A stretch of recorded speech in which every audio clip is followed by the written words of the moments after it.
Hi, Janet. Hi, Ab. How are you? Very good, thank you. All right. Welcome, everyone, to Fringe Legal Edge. If this is the first time you're joining us today, this is a show where I have experts and leaders on to discuss things that will give your practice an edge. Today, I am absolutely delighted to have Janet Stanton, who's a partner with Adam Smith Esq. Janet is an accomplished business person who brings her experience from diverse industries and professional service organizations to bear issues currently facing Lawland. Prior to Adam Smith Esquire, Janet was director of client relationship program at Oric. She was also previously a vice president at a global communications agency. And the best bit I found out about her was she was personally awarded a certificate of appreciation by the Office of the Secretary of Defense. How cool is that? Today, we are going to be talking about all things about strategic client management. But first, Janet, thank you so much for joining me today. This will be fun. Thank you. It will be a lot of fun. My aim is to ask you some good It'll be fun. questions. It'll be fun for Lawland nerds, but it will be fun. Absolutely. I think we will definitely be nerding out on this. I'm just going to ask you some good questions and shut up and let's just let you do your thing. Sure. So I guess to set the stage, you wrote an article around this to outline the importance of strategic client management and why people should care. And one of the key takeaways from there, you quoted a Altman Wild survey, a research that said 51.7% of people changed their law firms because of client service reasons, right? And if you look at everything else that was in there, it basically made it clear that from a client's perspective, having inadequate or bad client service experience was much more, well, basically the importance of client service trumps everything else, including things like your legal expertise. So hopefully that frames why we're talking about this. It is something that has very real implications for firms and your clients. Before we dive into what that is, how would you define client management? What's the purpose behind it? It's pretty simple. Strategic client management is nurturing long-term profitable client relationships via more intentional efforts and collaboration. And I think it's important to understand that strategic client management goes well beyond the expert practice of law, because as that study and many other studies have shown, client service is more important to clients than your expertise or your responsiveness or your cost or frankly anything else.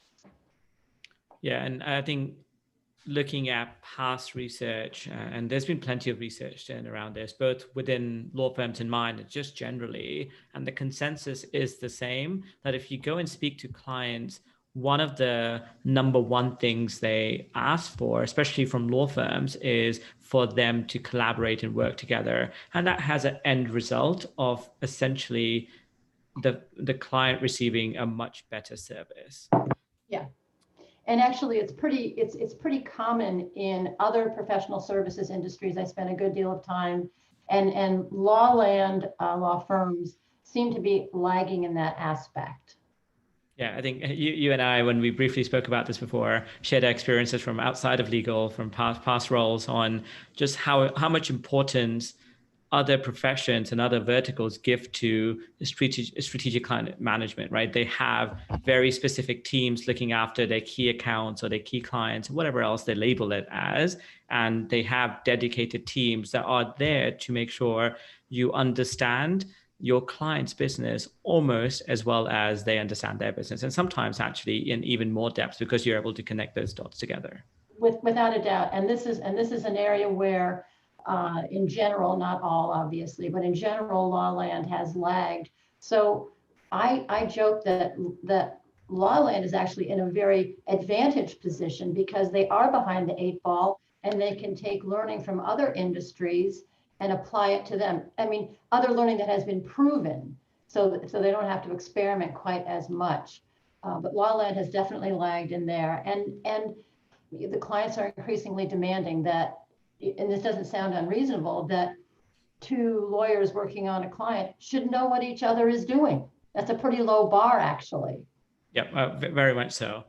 So let's dig into what do you think, and I don't want to spend too much time speculating on the past, but why do you think there is this gap, right? Because when you talk about it, and actually if you take an individual and you speak to them about these things, there's generally no disagreement that there are benefits to this, right? There's data to back it up, there's instinctual and all sorts of anecdotal evidence to back this up. Why do you think people don't do it? Well, I think it actually starts in law school, frankly. Law school, if you look at law school and compare it to business school, law school, it's each person out for themselves. It's the class rank that really matters. In business school, everything is done in teams. So I think that notion of teamwork and collaboration is inculcated at a much earlier age than it is for lawyers. And lawyers who do well are the ones who have beaten out everybody else individually. So, gosh, you've done pretty well. So it's worked so far. Let's continue it. And is that starting to change? I mean, you guys exclusively only work with law firms, so I suspect that you have a pretty good grounding on what's been happening for the past decade or more. Are you starting to see a shift where this is becoming at least a topic that's discussed more frequently, that there is an appetite to do something about it? Without a doubt. 10 years ago when I joined Adam Smith Esq, people were just not interested. And I think part of that is that there's not a lot of pain in law land on a broad scale. People are making good money. And you're going to tell me the average salary for the AmLaw 200 partners is now something around $1.6 million. You're going to tell me I'm doing something wrong. What's interesting is in the last few years, there is a much greater interest. There's a much among the firms that are outperforming their peers. One of the macro trends we see is that they are running their firms in a more business-like way, and certainly clients are the life's blood of any firm, and they're being more intentional about how these client relationships are managed, led, nurtured, expanded, because there is more competition. And if you're not servicing your client well, there are a lot of other firms that will. Yeah, and so I guess for the rest of the 20 minutes, I wanted to dig into a little bit about why is this important as a business, right? So if you consider the law firm as a business, but also because this is, of course, not unique to law firms, but certainly prevalent in law firms, as an individual, as a business owner within the law firm, as the partner, why do I care about this? To your point, if things are going well, right, then you have a massive barrier to change. Why do I want to change something that's going well and I don't really see it, taking any sort of downturn anytime soon, right? It's not that, demise is imminent in the next X time period. And then lastly, I do want to touch on, well, what does this actually look like? And we can take this in any order, but I think perhaps starting at the benefits might be the best place to begin. Yeah, certainly, there's a boatload of data out of the inestimable Heidi Gardner, who I know has been on this show before. And she has made it her life's work to quantify the benefits of collaboration. And the benefits are not only to the firm. First of all, they're beneficial to the client. They want this, they like this. And we should all be more client-centric. That's another thing we should be thinking about. So there is just boatloads of data from Heidi and others that collaboration is, yes, good for the firm. And lawyers may say, yeah, well, that's great for the firm. What's in it for me? And what's in it for the individual practitioners is that the more they collaborate, the more they work together, the stickier the relationship is with the client overall. And when you have a stickier relationship, you're not going to get nickeled and dimed as much. So actually there's data that for individual practitioners who collaborate across their firm, their rates are higher. So that's an individual benefit. The other very cool benefit is that working collaboratively contributes to the resilience of the firm and the success for individual practitioners, even during difficult times. And the last recession, which was well timed for our recession because it's within memory, but there was time to learn from it.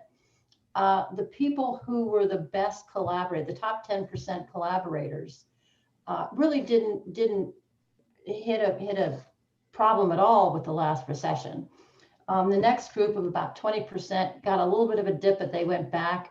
The balance, 69% of partners did not recover their performance level anywhere close, even at the end of that last recession. So it builds in resiliency. You've got higher rates.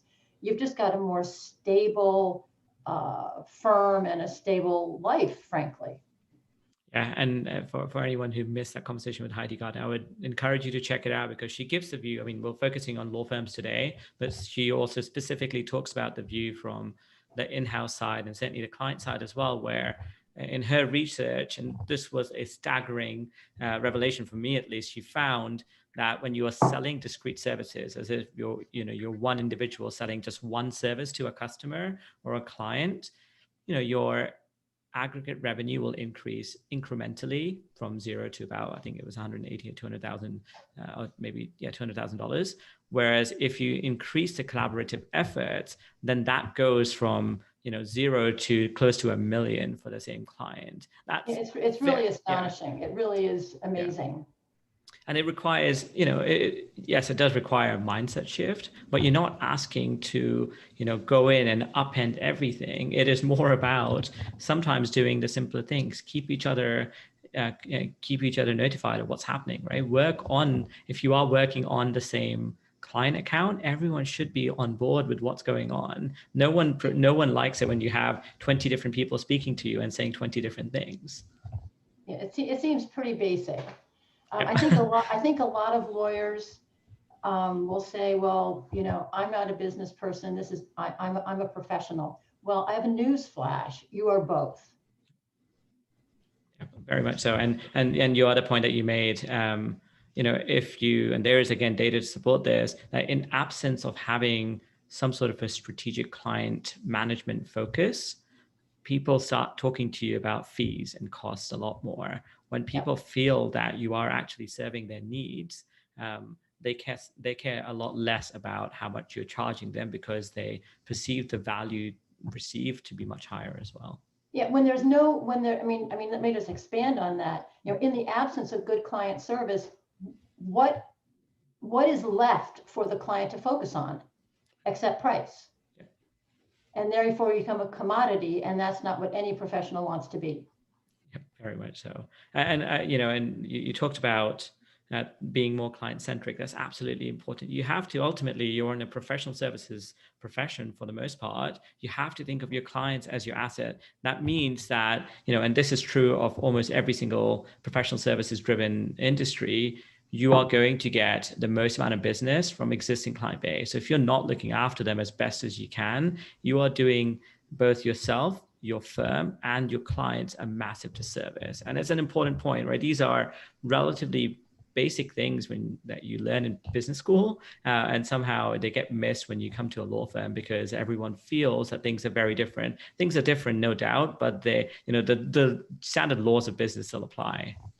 And I think another important point that may not be recognized, and this again has been confirmed in boatloads of studies, both in law land and other, as you call them, verticals.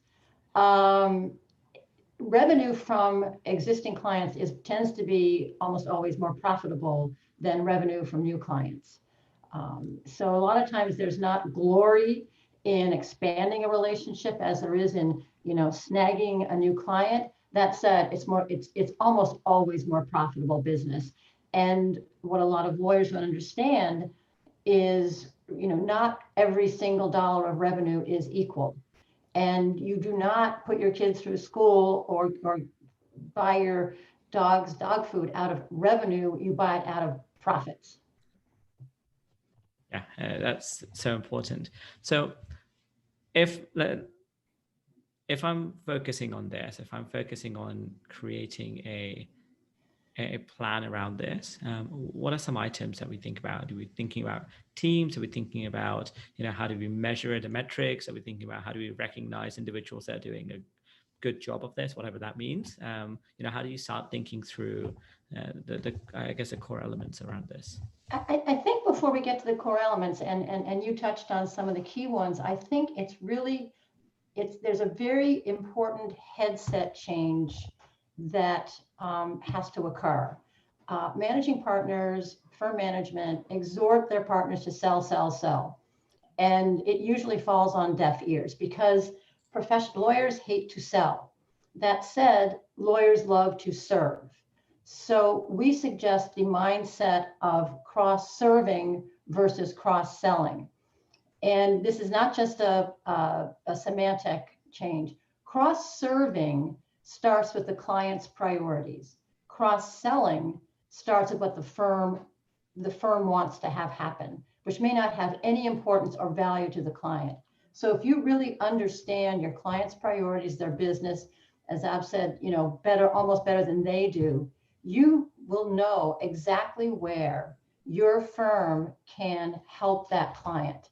And the other thing on the flip side, clients hate to be sold, but what they really do like is when their professional outside service providers come to them with a business solution. Solutions, again, a client-centric service element is also more valued than legal expertise or cost. Clients don't want technical legal answers. They want business solutions. And the best way to be able to bring a business solution is to work in a team, because in this highly specialized world that we all operate in, it's almost impossible for an individual to be able to bring a valid business solution to their client. So again, this is another reason for collaborating, but this headset of think of it differently. It's not cross-selling. It's not, hey, new tax guy, let's go out to the client. It's having an intentional, purposeful, strategic discussion with the client based on your very good knowledge of what their issues are. And that is a true partnership between lawyer, law firm, and client. Yeah, and I would argue that actually being a bit more business focused in so much as understanding the business problem they're looking to solve will actually improve the quality of your legal advice because it becomes more relevant to what they're looking to do. Oh, absolutely. It becomes on target as opposed to kind of random and ad hoc. Yeah, exactly. And, the legal advice is important. Of course it is. And it should become almost here is the executive summary of how this will help solve the problem. And here are the details that you can pass on to your general counsel so we can make sure that, legally you're squared away as you need to be. Yes. Perfect. All right. Do you want to touch on some of the core elements? Yeah, so there is not a strict canon of what's included. Ab talked about some of the elements. To me, the most foundational element is a robust client feedback loop. This will help you understand the client, understand where you are with the client. And so that to me is the foundational element. And many, many firms have zero client feedback at all. So, and the other point is to have this feedback, it should be gathered centrally. Even if a lawyer, if an associate and some, somebody more junior in-house, if they have a beer, if they pick up intelligence, that should be included. It should be gathered centrally, and it should be regularly reviewed by the relationship partner, by the entire team that's working on it. Are we making progress? Are we getting better? So that to me is the most foundational element. The other element that often gets overlooked is an annual client service plan. And that is an action plan of how you are going to service that client that year. And in that plan, it should be very simple because just do a plan on a page. Again, you have strategies for that particular client for that year, what you want to accomplish, your goals. you have some key strategies. We want to expand we want to grow the share of wallet from them. We want to have more contacts there. So those are kind of your overall strategies. Then you will have specific tasks to achieve those strategies. And those tasks should have someone responsible to do it and timing. And this includes two of the elements that Ab just mentioned, which are metrics and accountability. And again, the team or the relationship partner should track the progress regularly throughout the year. And again, this is very much how clients run their businesses. They have plans, they act on them, and you may need to make a mid-course correction, which is fine, which happens all the time. But that's a key element. Teams certainly are important. Again, sharing the data, informing each other. Accountability, metrics, recognition is important. I mean, that can be either qualitative, look what these guys or women did this year with this particular client. And it can also, and what really has teeth is recognition and compensation. And there are law firms who are in their compensation system recognizing collaborative efforts and improvements on clients because of that. They reward sharing, exporting and importing clients. So again, there are lots of ways to do that, and it may differ by a firm's culture, but those are kind of the key elements. Yeah. And I assume, and I shouldn't make assumptions, but I will in this case, that these are all things that once you've at least drafted it, or as you're working on this plan, you are working on this together with your client, right? So of course, you need to have client input. You need to have, again, it's a way of engaging in a business-like way with your client, and everybody loves talking about their business. People love talking about their business. And if you can have a credible discussion with them, hey, this is what we're thinking about doing this year with you, Mr. or Mrs. Client.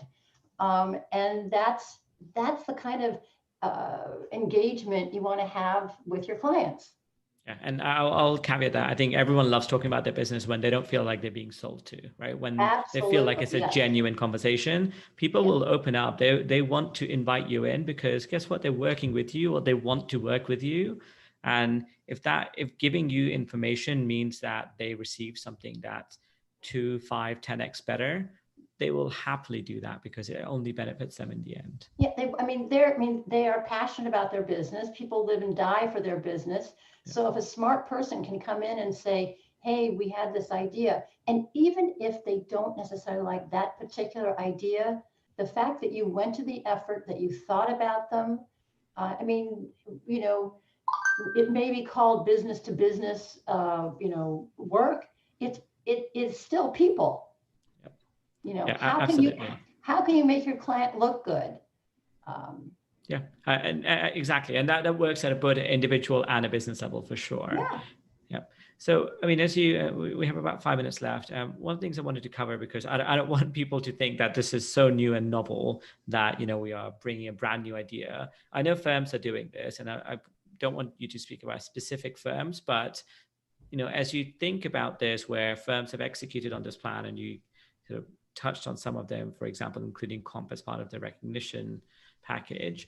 How did they initially get that mindset changed, right? Because you need to get the management committee or the head of a practice or whatever it might be on board to work in this way, because it does require there to be alignment, from top down and bottom up in order to actually do this well.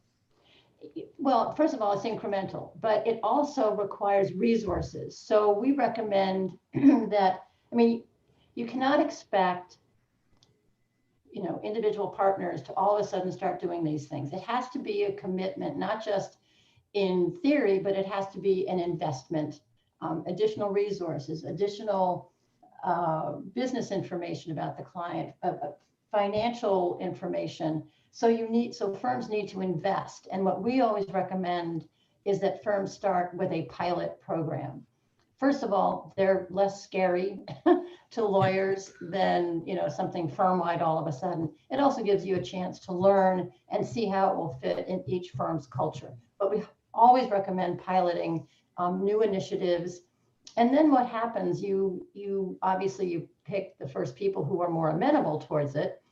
You get some early wins, you make sure people know about it. And one advantage we have is that lawyers are very competitive. So if something is working for somebody else, they're going to say, hey, I want what she's having. Yeah. So that's how it builds throughout a firm. And then after a while, it becomes SOP. The other way to encourage this is, again, through compensation. If some people are getting compensated more for doing this kind of work successfully, that will be another impetus to encourage other people to try it. Yeah, and I think all of this. The other thing, this is a whole lot easier than the practice of law. The practice of law is hard. A lot of this stuff is not hard. Yeah. And it does not all have to be done by the partner. Yeah, I agree. And I think that's the key thing, right? Especially as you are speaking to the partners, I think that's a very important message that, look, we're asking to do this, but you only have to do a small bit of this. The whole thing that we're doing gives you more resources, so you are able to, frankly, get a larger amount of profit from the same client, right? And so you do have to convey that in a way that's beneficial to them. And I like the idea of the pilot, and you talked about the feedback loop before. I think that becomes extremely important as you're piloting, because you do need to learn and adjust to it, because it'll be, there'll be nuances that vary from firm to firm as well. Absolutely. Awesome. All right, so we've got through what it is. We've got through why, how to get started a little bit. We talked a bit on collaboration, which is important. And I guess the last thing is, are there any sort of, I guess, pitfalls, for lack of a better word, things to watch out for as you're putting this into practice? Sure, there are pitfalls. You might hear, first of all, it takes a while to see financial results. That takes a while, but there are leading indicators you can look at that can help you. So if in fact you are expanding the number of partners or practice areas or offices that are meaningfully engaged with the client, that's a positive. You're going in the right direction.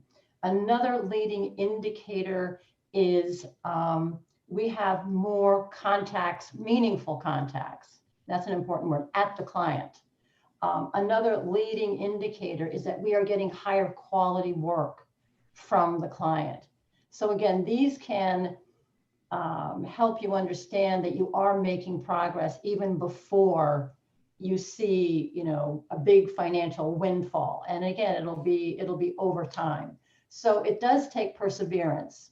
And we think it's helpful to look at these leading indicators, which give people hope, because lawyers are, they think it's not working. Well, it is. If you and conversely, if you see a diminution in some of those criteria, you got to think, are we doing something that's not right, or it's not working, or whatever.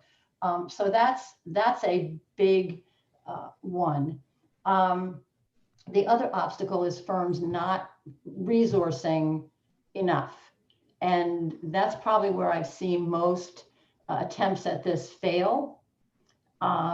There will always be lawyers who say, that's great for everybody else, but not me. Yep. And I quote our President Reagan saying, trust but verify. So again, it's a question of, working with the partners individually, helping them with their individual plans, their individual action plans, and letting them know that they're not there on their own. Perfect. I think that takes it just to time. So we covered quite a lot today, but this was very much the tip of the iceberg. I will encourage you to go and check out Adam Smith Esq. You can Google their name and they'll show up for sure. There is hundreds and hundreds and hundreds of articles there detailing this as well as other things. And speaking to Janet previously, this is one part of a whole range of services they provide only specifically to law firms. So I'm sure if this is something that you want to explore further, get in touch, and I'm sure that Janet and otherwise will be able to provide you a lot more guidance and specific to your firm. Well, thank you very much. Yeah, thank you so much for joining me. Everyone else, have a wonderful weekend, and Janet, I'll speak to you soon. Thank you. Take care. Bye-bye. Bye-bye.